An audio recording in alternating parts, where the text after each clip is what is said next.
જી સાહેબ, મર્ડરનો હેતુ ઉકેલવામાં આવ્યો છે, શું કહેશો?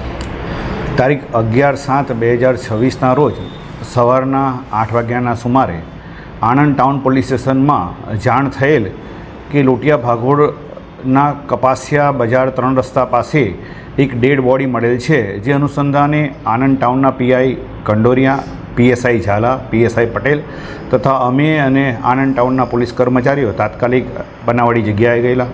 બનાવવાળી જગ્યાએ આ ડેડ બોડી કોની છે તે બાબતે પૂછપરછ કરી અને ડેડ બોડી આઈડેન્ટિફાઈ કરેલી.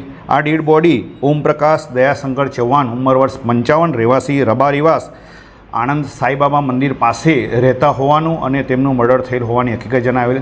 પરંતુ તેમના દીકરાઓને આ બાબતે પૂછપરછ કરતાં તેના પિતાનું કોને અને શાના માટે મર્ડર કરેલું છે તે બાબતે કોઈ પણ હકીકત નહીં હોવાથી તેઓએ આ બાબતે ફરિયાદ આપતા આણંદ ટાઉન પોલીસ સ્ટેશનમાં અનડિટેક મર્ડરનો ગુનો રજીસ્ટર કરવામાં આવેલો હતો.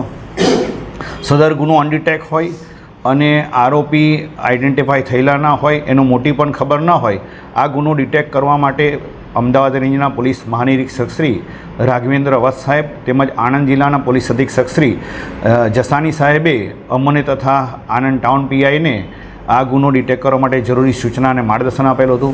જે અનુસંધાને આ ગુનો ડિટેક્ટ કરવા માટે આણંદ ટાઉન પોલીસ સ્ટેશનના પીએસઆઈઓની અલગ અલગ ટીમો બનાવેલી હતી.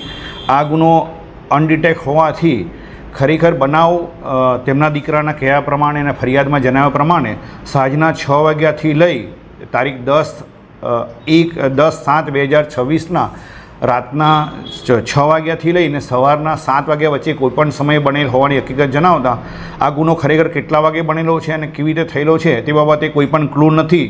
જેથી આજુબાજુના 50 કરતાં વધારે સીસીટીવી કેમેરા તેમજ આણંદ ટાઉનમાં વિશ્વાસ પ્રોજેક્ટ અંતર્ગતના નિત્રમના સીસીટીવી કેમેરાનો અભ્યાસ કરવામાં આવેલો હતો અને 12:30 વાગ્યાના સુમારે આ મરણ જનારની સાથે અન્ય એક વ્યક્તિની હાજરી આઈડેન્ટિફાઈ થયેલી હતી.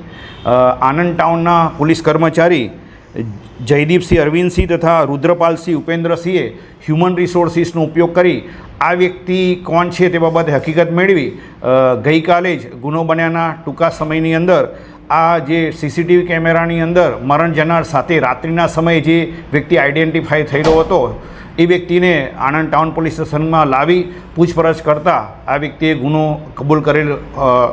આ વ્યક્તિ મુકેશ ઉર્ફે મુકો શાંતિલાલ સરગરા, રહેવાસી આણંદ વેરાઈ માતા રોડ નો હોવાનું જણાવેલ અને તેને ગઈકાલ એટલે કે તારીખ 10/7/2026ના રોજ તે તથા તેનો મિત્ર રાત્રિના સમયે ત્યાંથી વેરાઈ માતા થઈ અને લોટિયા ભાગોળ વિસ્તારમાંથી પસાર થતો હતો. તે સમયે આ મરણ જનાર સાથે એને બોલાચાલી થઈ હતી. ત્યાર પછી મરણ જનાર અને બંને છૂટા પડી ગયેલા હતા. પરંતુ રાત્રિના સમયે 12:30 વાગ્યાના સુમારે આ મરણ જનાર ઓમપ્રકાશ છે એ દ્વારકેશ પ્રોવિઝન સ્ટોરની સામે આવેલ બંધ દુકાનની સામે બેઠો હતો. તે સમયે આ મર્ડર કરનાર મુકેશ ઉર્ફે મુકો શાંતિલાલ પરમાર ત્યાંથી પસાર થતો અને ફરીવાર રાત્રે બોલાચાલી થઈ હતી અને બંને વચ્ચે હાથાપાઈ થતાં આ મુકેશે ત્યાં ફૂટપાથ ઉપર પડેલો પથ્થર છે એના માથામાં મારી અને ત્યાંથી નાસી ગયેલ હોવાની હકીકત જણાવેલ છે. ગુનાના કામે જે પથ્થર છે એ એફએસએલ અધિકારીની રૂબરૂમાં કબજે કરવામાં આવેલો છે અને આ ગુનાના આરોપીને રિકન્સ્ટ્રક્શન પંચનામું કરવા ઉપર અને અન્ય તપાસ કરવા ઉપર ગુનાની તપાસ હાલમાં ચાલુ છે.